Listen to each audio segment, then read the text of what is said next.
কেমন আছো সবাই? আশা করছি সবাই খুব ভালো আছো। উত্তরার নতুন একটা ভিডিওতে তোমাদের সবাইকে স্বাগত জানাই। অনেক দিন ধরে তোমাদের সাথে এই ভিডিওটা শেয়ার করতে না পেরে আমার ভীষণই খারাপ লাগছে। সবাইকে অনেক অনুরোধ করব ভিডিওটা দেখার জন্য। তো এই ভিডিওটা দুটো পার্টে ভাগ হয়ে গিয়েছিল, একটা ওর পাপার ফোনে আর একটা আমার ফোনে। তো সেই কারণে দিতে এতটা দেরি হয়ে গেল।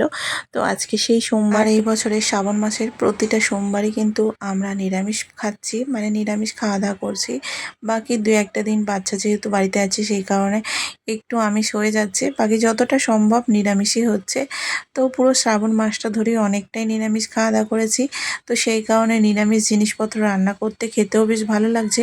তবে এইভাবে অভ্যাস হয়ে গেলে মনে হচ্ছে সব সময় নিরামিষ খেতে পারবো, কিন্তু বাচ্চারা যেহেতু নিরামিষ খেতে একেবারেই পছন্দ করে না, তো সেই কারণে একটু অসুবিধা হয়ে যায়। আজকে না সকাল থেকে আমি ভেবেই নিয়েছি যে রাতের দিকে একটু লুচি বানাবো। তো সেই কারণে কি করেছি বলো তো, আগের দিন এনেছিলাম ডিমার্ট থেকে কাবুলি চানাটা, আর সব কটা চানাই আমি ভিজোতে দিয়ে দিয়েছিলাম। তো সকাল থেকে ভিজে এখন একেবারে সন্ধ্যা হয়ে গেছে, আর এই সন্ধ্যার সময় রান্না করতে শুরু করে দিয়েছি।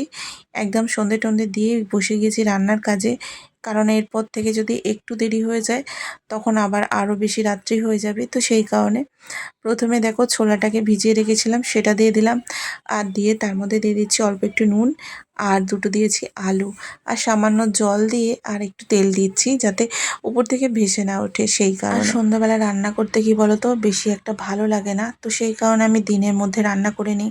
তবে আজকে যেহেতু বাচ্চারা বাড়িতে আছে, ওর পাপাও তাড়াতাড়ি চলে এসেছে, তো সন্ধ্যাবেলা সামান্য চা একটু মুড়ি খাওয়া হয়েছে। তো সেই কারণে একটু বেলায় রান্না করলেও মানে ক্ষতি নেই, আমার তো দিনের মধ্যে রান্না হয়েই যায়। তো আজকে সন্ধ্যে থেকেই রান্না শুরু করেছি। আর নিয়ে নিচ্ছি ময়দা, আর ময়দা তো জানোই তোমাদের দাদাভাই খেতে একদমই পছন্দ করে না। তো সেই কারণে দিয়ে দিচ্ছি অল্প একটু আটা, কারণ আটা আর ময়দা মিক্স থাকলে অতটাও রাগ করে না। তো সেই কারণে এদিকে দিয়ে দিচ্ছি ময়ান, তার জন্য দিয়ে দিচ্ছি নুন, সাদা তেল, তার সাথে গরম জল দিয়ে ভালো করে ময়দাটাকে মেখে গুচি বানিয়ে নিয়েছি। আর আমাদের বাড়িতে একটু মিডিয়াম সাইজের লুচি হয়, খুব একটা ছোট লুচি আমি অতটা করি না, কারণ বেলতে ভাজতে যেয়ে একা একা অনেকটা সময় হয়ে যায়। তো সেই কারণে একটু মিডিয়াম সাইজের লুচিটা করি, যাতে বেলতেও আমায় কম হয় আর ভাজাও তাড়াতাড়ি হয়ে যায়। এক হাতে সমস্ত কাজ করতে আমার ভালো লাগে ভীষণই। তবে মাঝে মাঝে এই লুচি বেলার কাজগুলোতে মনে হয় সত্যি যদি কেউ থাকতো একটু কাজে আমার হেল্প করতো, তাহলে কিন্তু অনেকটাই সুবিধা হতো। এদিকে তোমাদের দাদাভাই আছে বাড়িতে, তবে সে কাজ থেকে ফিরেছে, তাকে আর কেন ডিস্টার্ব করা। তো সেই কারণে একা একাই করে নিচ্ছি। এদিকে দেখো অধিরাজ আর অনুষ্কা দুজনেই কিন্তু অনেকক্ষণ থেকে বলছে মা গরম গরম লুচি হয়ে গেলে আমাদেরকে দিও। ছটার আগেই আমার প্রায় রান্না হয়ে যায়, আর ওরা স্কুল থেকে এসে দুজনেই কিন্তু গরম গরম রুটি আর সবজি এগুলোই খেয়ে নেয়। এখন বেজে গিয়েছে 7টা 15, তো তখন থেকে রান্না করতে শুরু করেছি, একটু তো সময় লাগবেই।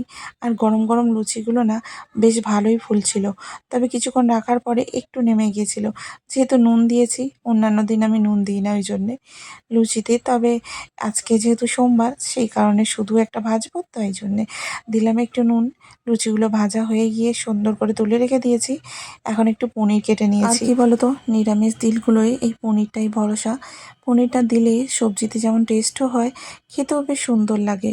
পনিরটাকে হালকা করে সাদা তেলে ভেজে তুলে নিচ্ছি, বেশি একটা ভাজবো না, বেশি ভাজলে পনিরটা অনেকটা শক্ত হয়ে যায়, তখন আর খেতে অতটা ভালোও লাগে না।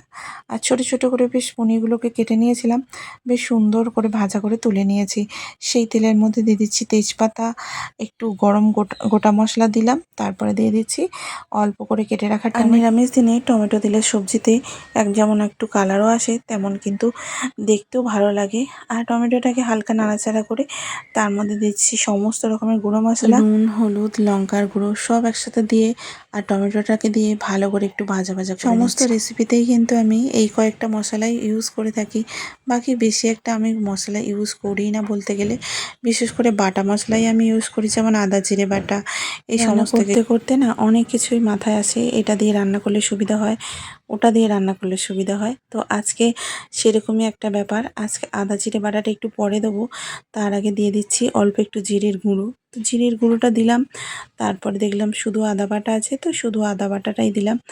আদা জিরে একেবারে বেটে রাখি সবজিতে দেওয়ার জন্য, তো আজকে সেটা অ্যাভেলেবেল ছিল না, সেই কারণে আদাটা একটু ভালো করে গ্রেট করে ভালো করে বেটে আর কি দিয়ে দিলাম। তারপরে জিরের গুঁড়োটা আজকে ইউজ করলাম। সাধারণত আমি গুঁড়ো মশলা একদমই ইউজ করি না, কারণ গুঁড়ো মশলাটা আমার অতটা পছন্দ নয় আর ভালো লাগে না। তো সেই কারণে গুঁড়ো মশলা অতটা আমি ইউজ করি না সবজিতে। তবে আজকে মনে হলো একটু দিই, তাই যে দিয়ে দিলাম। তারপরে আদা বাটাটা দিয়ে ভালো করে কষি টষি নিয়ে অল্প একটু জল দিলাম। আর অল্প একটু জল দিলে কি না ভালো করে বেশ মশলাটা কষানো হয়ে যায়, আর সবজিতে কিন্তু টেস্টও বেশ ভালোই আসে। টমেটোও গলে গেল আর সমস্ত মশলাও বেশ ভালো করে মিশিয়ে গেল। এরপরে ভালো করে মশলাটাকে কষিয়ে নেওয়ার পরেই আমাদের সিদ্ধ করে রাখা যে মটর আর আলুটা ছিল সেটাকে এতে দিয়ে দিয়ে একটু ভালো করে ফুটিয়ে নিলেই রেডি হয়ে যাবে আমাদের ভীষণ প্রিয় একটা মটর পনিরের আলু সবজি। আর এখানে কাবুলি চানাটা বেশ ভালো করে সিদ্ধ হয়ে গেছিলো জানো, যেহেতু সকাল থেকে ভিজানো ছিল, তো সেই কারণে কিন্তু একদম মাখনের মতো সিদ্ধ হয়ে গেছিলো। সেই কারণে সবজিতে কিন্তু টেস্টটা বেশ ভালোই এসেছে। কারণ মাঝে মধ্যে কাবুলি চানা দেখবে একদম গোটা গোটা থেকে যায়, তখন কিন্তু সবজিতে অতটা টেস্ট হতে চায় না। তো মাঝে মধ্যে এইভাবে করে রান্না করে দেখো, অবশ্যই ভালো লাগবে। ছোলাকে আমি এইভাবে করে একটু স্ম্যাশ করে দিচ্ছি, এতে কিন্তু সবজিটা বেশ ভালো আসে, কারণ একটু থিকনেস হয় আর খেতেও বেশ ভালো লাগে। বাড়িতে বেশিরভাগ মটরেরই ঘুগনি হতো, তাও আবার মা বেশ ভালো করে বানাতো। নিরামিষ হলেও বেশ ভালো লাগতো খেতে। তো এই যে বড় কাবুলি চানাটা তখনটা করে অতটা আমাদের বাড়িতে হতো না। তো আগেকার দিনে এতটাও কেউ কাবুলি চানাটা বাড়িতে খেত না। তো সেটা কেবলমাত্র অনুষ্ঠান বাড়ি বা যে কোনো অনুষ্ঠানে হতো। তখন কিন্তু অতটা মা প্রেশার কুকারও ইউজ করতো না, কড়াতেই দেখতাম মটরগুলোকে সিদ্ধ করে নিত। তো এইভাবে করে রান্না করতো। এখন কিন্তু অনেকটাই পরিবর্তন হয়ে গেছে সমাজ এবং সমস্ত জায়গা। তো সেই কারণে সব জায়গায় কিন্তু এখন এই মটরের সবজিটা বেশ ভালোই হয় দেখেছি। তো আমাদের বাড়িতে সেরকমই ভালো করে এটা দিয়েও আর কি কষিয়ে নিচ্ছি। আর কষিয়ে যত ভালো করে নেবে ততই তো সবজির টেস্ট বাড়ে। তো সেই কারণে খুব ভালো করে কষিয়ে নিয়েছি আমি মশলা দেওয়ার পরে, আর মটরটা দেওয়ার পরেও বেশ ভালো করে কষিয়ে নেওয়ার পরে দিয়ে দিচ্ছি পরিমাণ মতন জল। আর এখানে আমি কিন্তু গরম জল ইউজ করিনি আজকে। বেশিরভাগ সময় তোমরা দেখো আমি গরম জল ইউজ করি। তো এখন কিন্তু অতটা গরম জল দিলাম না, এমনি নর্মাল জল দিলাম। তো কিছুক্ষণের জন্য ফুটতে দেবো এটাকে। একটু ফুটে এসেছে, তো এই সময় আমি দিয়ে দিচ্ছি উপর থেকে অল্প একটু গরম মশলা, আর দিয়ে দিচ্ছি ভেজে রাখা পনিরটা। পনিরটা সবার শেষেই দিই, সবার শেষে দিয়ে একটু ফুটিয়ে নামিয়ে নিলেই কিন্তু পনিরটা ভালোভাবে হয়ে যায়। তো পনির দিয়ে এই তরকারিটা কিন্তু আমাদের খেতে ভীষণ ভালো লেগেছিল সেদিন। আর দেখতেও যেমন সুন্দর হয়েছিল, খেতেও কিন্তু তেমনই সুন্দর হয়েছিল। যেহেতু রাত্রেবেলা রান্না করছি, কালারটা ক্যামেরাতে অতটাও ভালো আসছে না, তবে খেতে ভীষণ ভালো হয়েছিল। আর এইভাবে করে নিরামিষ দিনগুলোয় পনির মশলা রান্না করলেও কিন্তু বেশ ভালো খেতে লাগে। তোমরা অবশ্যই রান্না করো আর আমাকে জানিও কেমন হয়েছিল। রান্না যেহেতু হয়েই গেছে, এদিকে লুচিও হয়ে গেছে, তাই সবাইকে খেতে দিয়ে দেবো। এদিকে ওর বাবা আর ওরা সকলেই বসে গিয়েছে, আর আমরা একসাথেই বসে একইভাবে খাবার খাই, কারণ রাতের খাবারটা সবাই মিলে খাওয়াই অনেকটাই বেশি ভালো। তো আজকে এখানেই ভিডিওটা শেষ করলাম। সকলকে ধন্যবাদ জানাই ভিডিওটা দেখার জন্য।